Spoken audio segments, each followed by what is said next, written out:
Hello friend, ఈ కథ గురించి చెప్పేటప్పుడు మీరు కేశవ్ గురించి ముందుగా తెలుసుకోవాలి. కేశవ్ చిన్నప్పటి నుండి పైలట్ కావాలని కలగనేవాడు. అంతేకాదు, ఏరోనాటికల్ ఇంజనీరింగ్ చేసి ఒక మంచి హెలికాప్టర్ని తయారు చేశాడు. ఆ హెలికాప్టర్లో తను సొంతంగా ఎగరాలని అతని యొక్క కోరిక.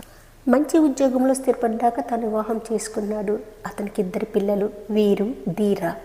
పిల్లలకు సెలవు కావడంతో 2 రోజులు తాను ఆకాశంలో హెలికాప్టర్లో అన్ని ప్రాంతాలు చూడాలి అనుకుని బయలుదేరారు. వారి యొక్క ప్రయాణం ఎడారి మీదుగా సాగుతుంది.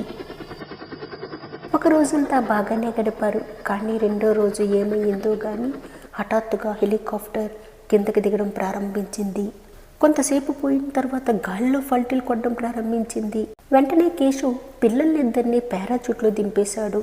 తన భార్యను దింపేలోగా హెలికాప్టర్ ఎయిర్ క్రాష్ గురయ్యింది. హెలికాప్టర్ మంటల్లో చిక్కుకోవడంతో తమ తల్లిదండ్రులు మరణించారని బోరుని ఏడ్చారు వీర, ధీరు. ఆ నిర్మానుష్యమైన ఎడారిలో ఏం చేయాలో తోచలేదు. అలాగా నడుస్తూ నడుస్తూ కొంతసేపటికి ఒక ఒయాసిస్ని చేరుకున్నారు.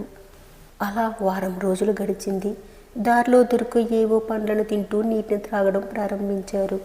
ఇంతలో ఒక హెలికాప్టర్ గాలిలో చక్కర్లు కొడుతూ కనిపించింది. తమను రక్షించాలంటూ చేతులు ఊపసాగారు వీర, ధీరు.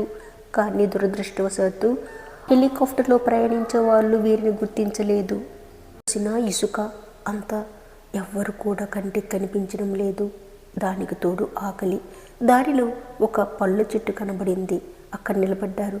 అక్కడ ఒక పక్షి గూడు కూడా కనబడింది. అందులో గ్రుడ్లను ఆత్రంగా తినసాగింది వీర. ఉన్నట్టుండి కళ్ళు మంటసాగాయి. కళ్ళు తెరవాలని ప్రయత్నించింది వీర. కానీ కళ్ళు సరిగ్గా కనిపించలేదు. ఆ విషయాన్ని ధీరుతో చెప్పింది. తాను తిన్నది విషపూరితమైన ఆహారం అని తెలిసింది. ఎంత ప్రయత్నించినా వీరాకి కళ్ళు కనిపించలేదు. ధీరు తన చెల్లి చెయ్యిని గట్టిగా పట్టుకున్నాడు. ఇద్దరూ కూడా వడివడిగా నడవడం ప్రారంభించారు. చీకటి పడేసరికి ఒక చెట్టు కనబడింది. ఆ చెట్టు కిందే కాసేపు కూర్చున్నారు. కానీ బాగా అలసిపోవడంతో అక్కడే నిద్రపోయారు ఇద్దరు. ఇంతలో ఎడారి దొంగలు ఆ దారిన పోతూ ఈ పిల్లల్నిద్దరినీ చూశారు. వారి పేరుకు దొంగలే, కానీ వారు కూడా జాలి, దయ ఉండే మనస్తత్వం కలవారు. 2 పిల్లల్ని తమ ఒంటి మీద తీసుకువెళ్ళి వాళ్ళ ఇంటిలో వారికి ఆహార పదార్థాలని ఇచ్చారు. పిల్లలిద్దరూ ముందు భయపడిన వారు చూపిన ఆప్యాయతకు వారితోనే ఉండసాగారు. ఇలా 6 నెలలు గడిచింది.